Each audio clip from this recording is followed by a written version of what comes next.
подкаста на Свобода всеки. Аз съм Виктор Костов. С мен в виртуалното студио са Атанас Димитров и Явор Костов, които са редактори в редакторския съвет на Свобода всеки. Нашия сайт е swobodaseki.com. Влезте и там, може да четете различни статии по въпроси на обществото, правото и съответно богословието, или да поръчате някои от нашите издания. И днес ще говорим за победата. Това е въведението. Господа, заповядайте. Темата, начинът по който я формулирах на практика е свързана с това, което се празнуваше в част от Европа. Деня на Европа на 8 май и Деня на победата в днешна Русия, бивши Съветски съюз, 9 май. И участвах в едно предаване телевизионно и на практика там поставих нещата по малко по-различен начин от това, което сме свикнали в България с социалистически лагер да се празнува на 9 май. Победата над фашизма, хитлеризма и така нататък. Като поставих под въпрос какво всъщност победа, за кого, победа над какво, победа от кого. Така че на базата на това предаване, което може да се намери между другото и линк към него в нашия сайт, да започнем с вашите коментари. Може би и от тук нататък да разсъждаваме включително и за какво представлява всъщност победа и да разговора да продължи нататък. Аз гледах предаването и направи ми впечатление, че дори задаването на въпроса свързан с победата. Защо трябва да се чества този празник? Какъв празник е всъщност? Видях реакцията на водещата, но също така чето след това коментарите. Видях, че самото задаване на въпроса звучи сякаш скандално. Победата на съюзническите сили над Тристранния пакт, какво следва след това. Някакси има едно ниво на неяснота по въпроса за какъв е реалният резултат от тази победа. В тази връзка, според мен, мисля, че на самото начало трябва да дефинираме какво представлява победа по принцип. Победата на кого, победата над какво. Това са важни въпроси, които трябва да бъдат изяснени преди да дискутираме по-дълбочина. Атанас Димитров. Аз бих започнал от това да поставим основа върху какво базираме целият този анализ и единственият рационален отговор, който мога да сетя е, че трябва да го базираме върху християнската гледна точка. Да възприемеме християнския мироглед за абсолютните ценности първо на индивидуално ниво, на всяка една човешка душа, че е безценна, че живота също трябва да се цени и да се пази, че войната по дефиниция е зло, абсолютно зло при това, но също така и макромащаба, в който като разгледаме различните идеологии от Втората световна война, можем да видим през тази призма, че те повече си приличат, отколкото се различават, при все, че воюват една с друга. И трите идеологии, когато са стъпили на безбожие и са се откъснали от този фундамент, водят до зло и пагубни резултати във всички народи. Видяхме го фашизма 30-те и 40-те години, после видяхме и комунизма, няма какво да ги коментираме. Сега виждаме по плодовете и на третата така условна идеология, която също да се откъснала от Бога. Но затова предполагам, че малко по-късно ще поговорим, ако засегнем темата за Евровизия, примерно. Да, важна тема за победата въобще какво е, защото имаше наскоро от една страна войната, победата в една война е сериозно нещо, не може да се отрече, че има някаква форма на себеотрицание, на жертвоготовност, на мобилизация, на морални качества в воденето на една война, но обикновено тази мобилизация и себеотрицание винаги е за една страна. И винаги тази една страна се представя като най-добрата, най-важната, най-съвършената. И това е в основата на пропагандата, между другото. Това е нещо, което аз, когато споменах, че Христос, истинският победител, бях обвинен за луто. Тези хора, които коментираха там отдолу, те рече са някакви коментатори сериозни, които може да бъдат взети на сериозно. Но очевидно нещо когато им кажеш това ваше възприятие на една частична победа, вашата победа е частична. Тя няма дълбочината на истинска победа. Тоест, вие си измисляте морални категории, които да украсят това, което вие празнувате. И това явно хората не могат да го понесат нормално. Дори хора, които не са непременно привърженици на съветите или пък са антифашисти и антикомунисти, просто когато нещо е било част от твоето не ежедневие, дори ежедневие, нали, ежегодно ти празнуваш едно и също нещо и в един момент някой идва и го поставя под въпрос. Не го разгражда, но то си един вид разграждане. Така много хора, които са, да речем, от по-възрастното поколение, които са били членове на комунистическата партия и целият ми живот, техният живот е минал по времето на комунизма.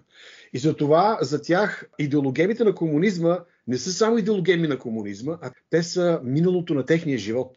Те са нещо, с което те са се съгласявали, или са одобрявали, или са правили морални компромиси, или са били герои по времето на комунизма. Има една носталгия на живота човешки, когато си отива. Имаше една носталгия по миналото, която е чисто човешка, индивидуална, но ти я свързваш едва ли не с тази пропаганда, с която си свикнал, защото това е било част от твоя живот.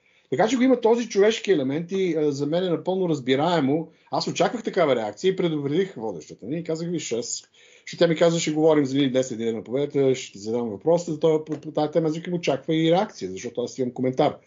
И точно така се и получи.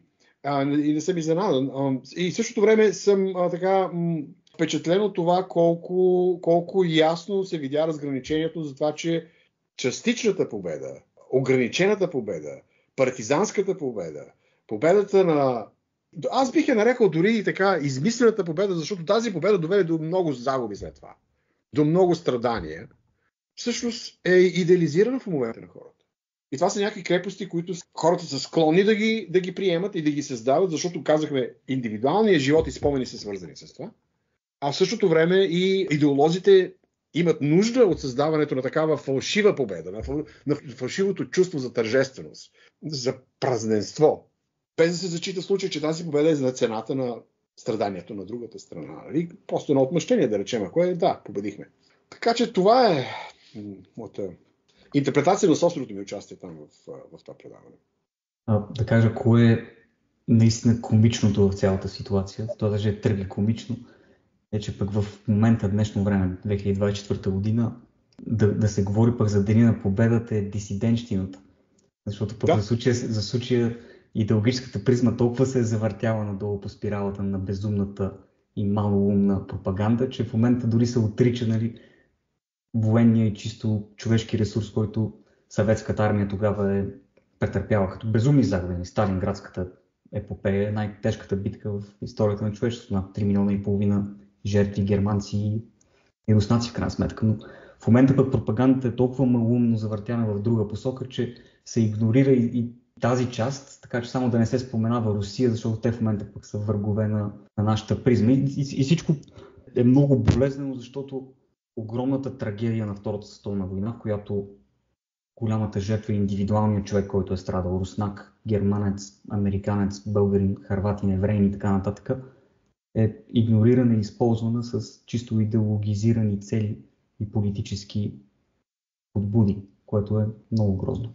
Да, но от друга страна пък, това завъртане на махалото или да засила на махалото в другата посока не бива да извинява фанатизираното придържане към старите съветски модели на мислене, които са също тези, които бяха предизвикани. Защото, когато говорих за Деня на победата, аз не съм сравнил Съветския съюз с съвременна Русия. Не съм казал нищо за Русия, не съм казал нищо за съвременната геополитическа обстановка. Просто обърнах внимание за това, трябва да имаме критично и независимо отношение към миналото и оценката на фактите. Тоест, говорихме за съветите. Обаче хората не правят тази връзка. За тях Съветския съюз и Русия са едно и също. Така че махалото сега е отишло в другата посока, но затова и историята, докато е партизанска история, а не историята на Христос, победителя над смъртта, винаги хората ще имат някаква изкривена форма за това кой е победил, какво и какво е доброто, което е дошло. Аз мисля, че поставянето на въпроса за победата би звучало също толкова скандално и предполагам и в някои от страните в Запад. Проста причина, че анализа за това кой е победителят, какво представлява тази победа, все още не е достатъчно ясно разкрит. Един пример искам да дам. Хитлеризм в Германия много ясно бе заклеймена като победена страна. Идеологията на хитлеризма, на фашизма много ясно бе заклеймена, но идеологията на комунизма сякаш не бе заклеймена от историографите по същия начин. Разбира се, има съвсем реално основание за това и то е, че Съветския съюз бе на страната на победителите след края на Втората световна война. Но липсата на ясен исторически анализ, какво се случи, колко зло в крайна сметка дойде след тази победа, така наречена победа, аз видях в речки на български език, победа представлява успех над мощия при състезание, битка или борба. Има един такъв израз Пирова победа, която е победа, при която жертвите са толкова много, че е равна на поражение. дали всъщност победата не е пирова победа.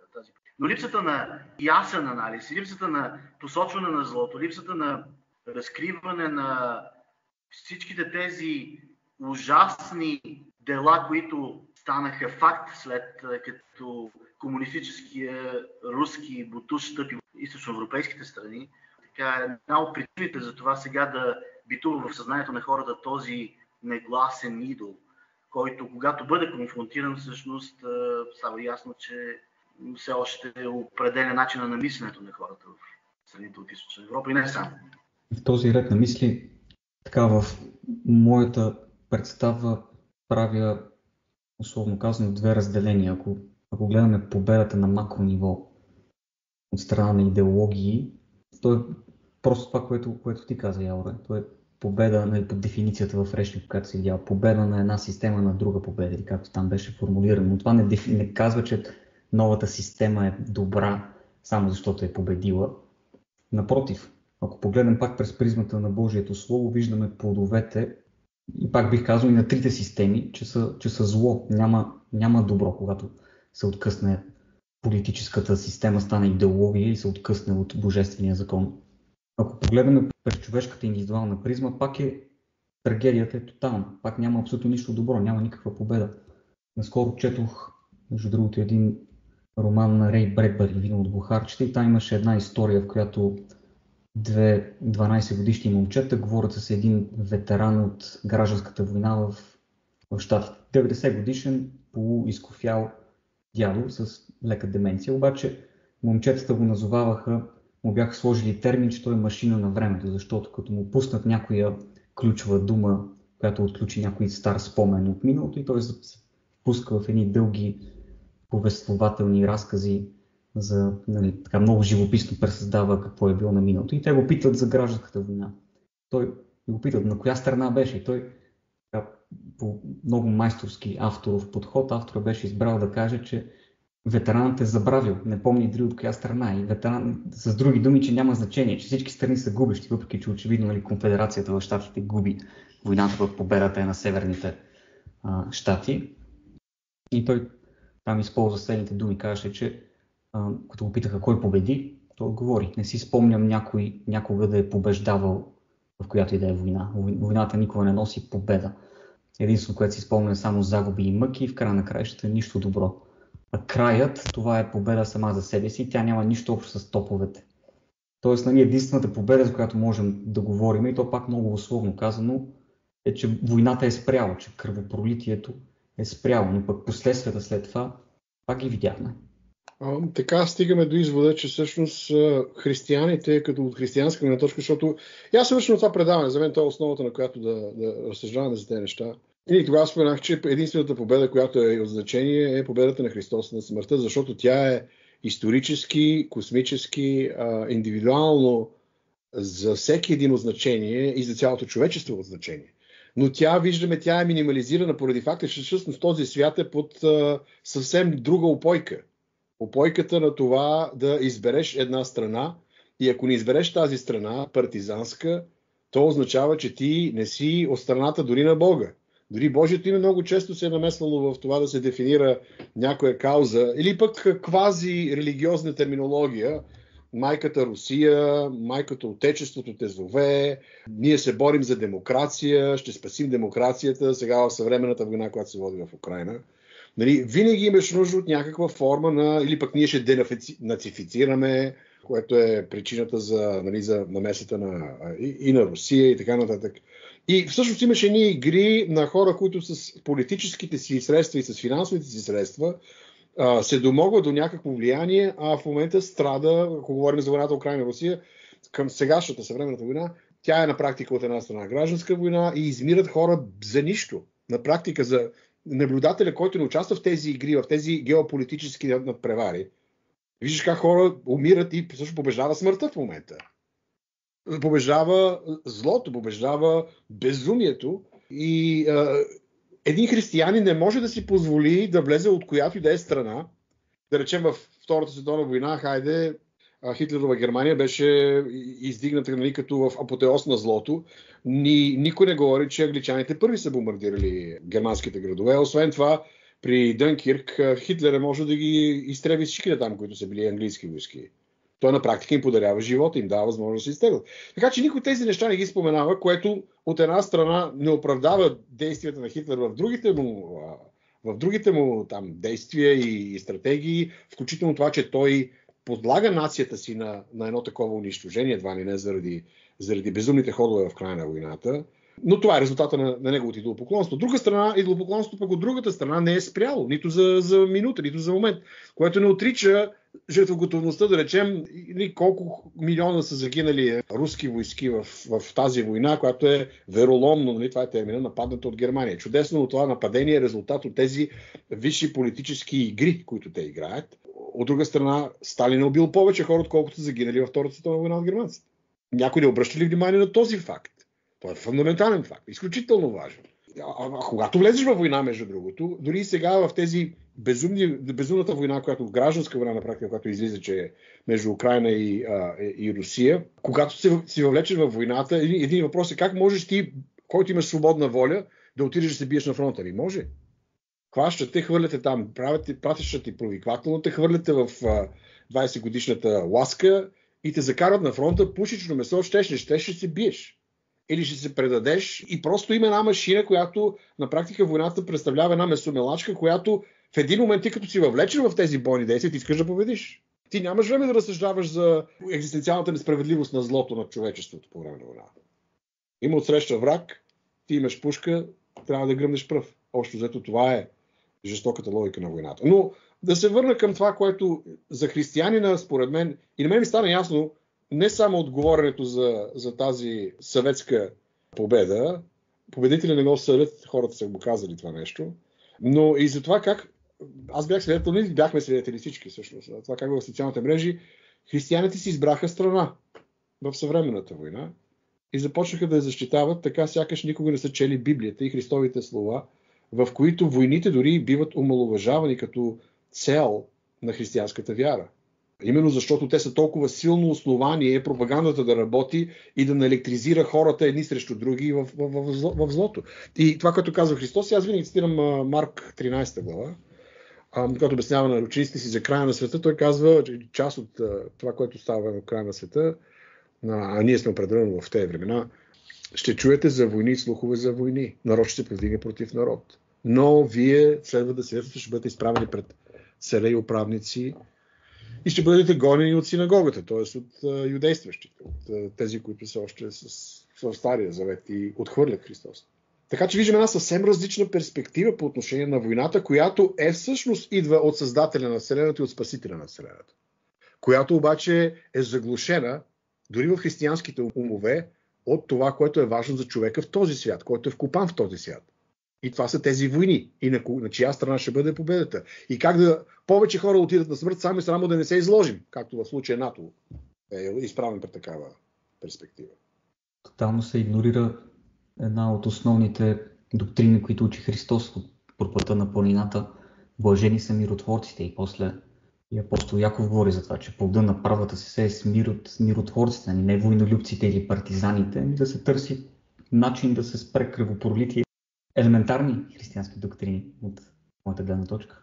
Да, аз се сещам за примера на Кори Тен Бум от Втората световна война. Това е една холандска жена на средна възраст, която дава, според мен, добрия пример за това как би трябвало да действа един християнин във времето на тежките условия, тогава, когато се случват военни действия, когато нацистите навлизат в Холандия. Това, което тя прави е, че създава една тайна стая в своя дом, където крие хора от съпротивата, хора, които са гонени от нацистския режим.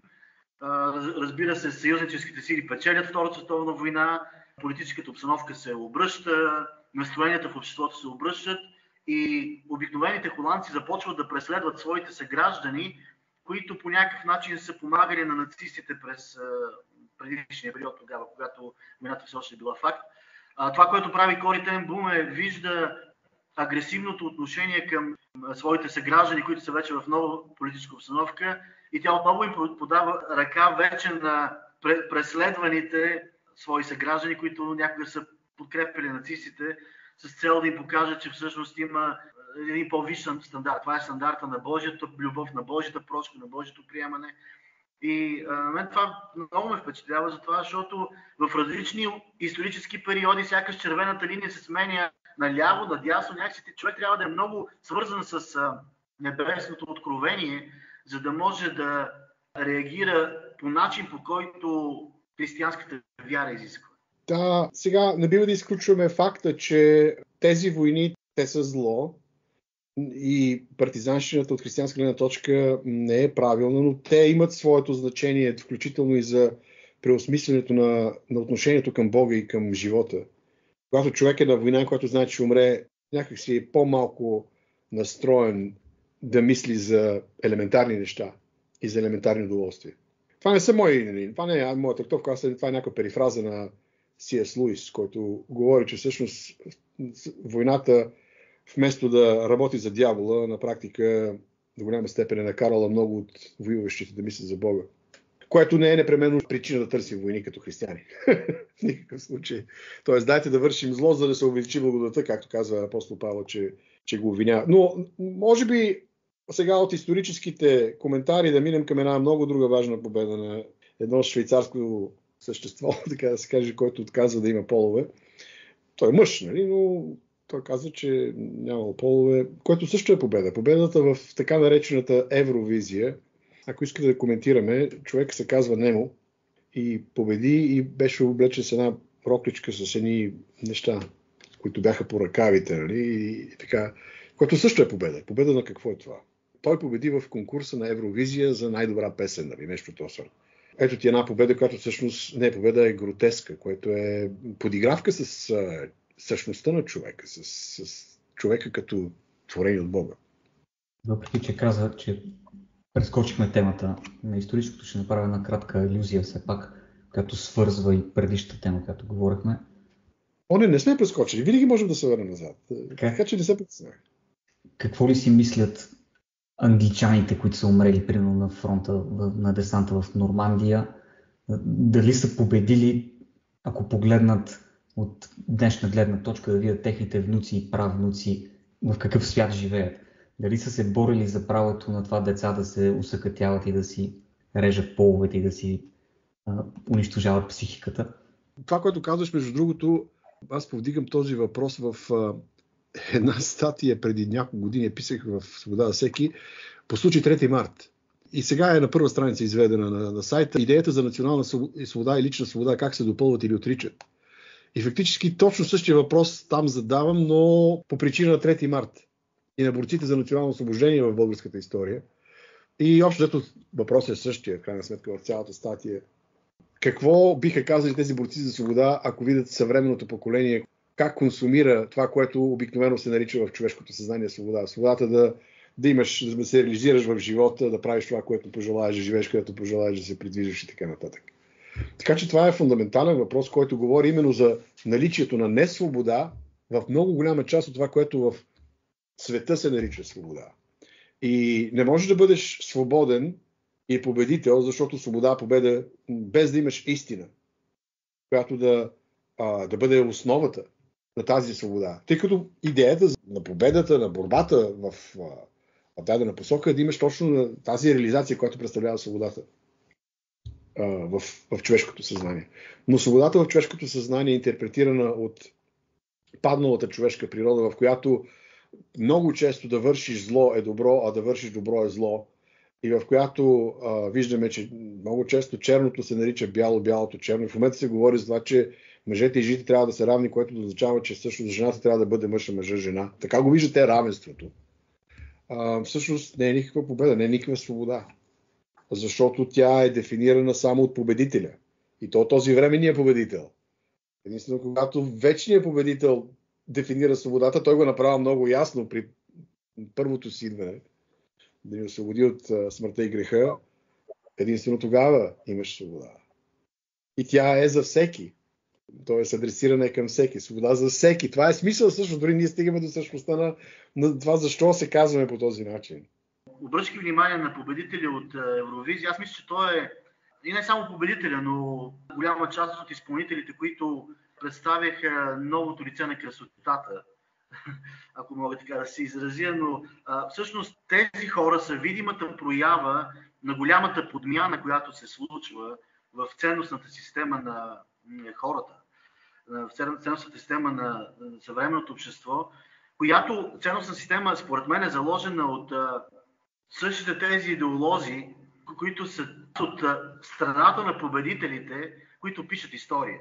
Ако някой открадне историята на една нация, на един народ, той лесно после може да го формира как той да мисли, как хората да мислят, в каква посока да се движат. Победителят е този, който пише историята. Затова и победителят в Евровизия, той не е някакво отделно явление. Той е резултат от един процес, който се е случил в продължение на много време. И за съжаление, този процес ясно показва, че се е случила сякаш голямата подмяна и хората вече наистина с много по-голяма леснота могат да кажат на доброто зло, на злото добро, на горчивото сладко, на сладкото горчиво и така нататък. Причината е за това, че сякаш истината на християнството, истинската истина, тази, която дефинира тези понятия по правилен начин, е все повече отхвърлена. Благодаря ти, Явор. Аз затова в началото започнах с коментар, че и трите идеологии в Втората световна война са много по-близки една до друга, отколкото различаващи се. Защото плодовете на фашизма и на комунизма ги видяхме на безбожието. Обаче пък на победилия либерален атеизъм, ново либерален атеизъм, сега ги виждаме тези плодове. И тук искам да цитирам една публикация на българо-сириеца Дахер, който съм цитирал в предишни материали за блога на Свобода за всеки, но той имаше много точен коментар, по мое мнение, точно за Евровизия. Той каза следното преди 2 дни. Евровизия се превърна в една от най-големите пародии на нашето време. На едно място видяхме всички болести, от които боледува нашето съвремие, като почнем от лицемерие, двойни стандарти, кич и безпомощност да се създаде нещо ново в изкуството, разтегнати до крайности идеологии, политическа пропаганда, брутална цензура, корупция и нагласени резултати, омраза, безотговорност, фалш и какво ли още не. В текстовете на песните се възхвалява ЛГБТ, сатанизъм, вещерство, псевдофеминизъм, екология, паганизъм, евроцентризъм, национални комплекси, политически послания и така нататък. И също така коментира и за това как организаторите са били принудени да използват изкуствен интелект, за да заглушат освирквания към представителката на Израел, което пък е политическа дейност, така, изразяване на позиция спрямо изтъпленията в Палестината. Действително в Евровизията можем да видим един микрокосмос на обществото. И това, което каза Явро, то не е индивидуален случай или инцидент, ами трябва да се гледа като симптом на макро духовната обстановка, бих казал. Имаме ли някаква препоръка за обществото като цяло и към вярващите, които съставляват църквата, на базата на това, което говорим до сега? Значи, всъщност, извода е един, той е ясен. Истинската победа е тази, която е победата на Христос на смъртта, но ние не я разясняваме тук в момента, ние само очертаваме трагедията и падението на фалшивата победа. И на фалшивата победа, която се натоварва с идеята да бъде нещо грандиозно и нещо истинско. А то не е. Така че вие имате ли някакви препоръки? Аз моята препоръка, мисля, че вече дадох. Просто сега в момента доразвиваме тази теза, че за вярващия човек, а и за всички истинската победа е тази на Христос над смъртта и над греха. Без него ние нямаме смисъл на съществуването, освен това да си изградим нещо измислено. Но виждаме, че дори за вярващите това не е така. Дори виждаме, че за много от хората, които са християни и следват Христос, някак си съблазънта да се подадат на нещо временно, като нещо по-голямо и по-важно, просто защото е по-известно и по-видимо за сетивата и всички говорят за това, е изключително голяма тази съблазън. Някакви мисли по този въпрос?